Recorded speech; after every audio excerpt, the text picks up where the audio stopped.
Hi! In today's video, let's learn how to connect your Facebook account to the Akko Marketing app.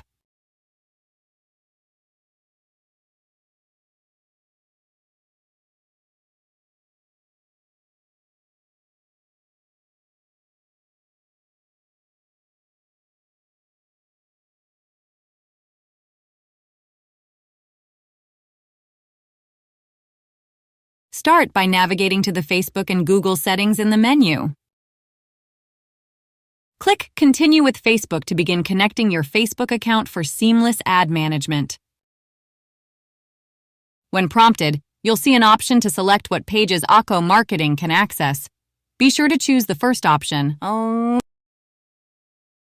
Once you're done, click Save. Select a business portfolio that your page and ad account connect to. Select a page that will appear in your Facebook ads.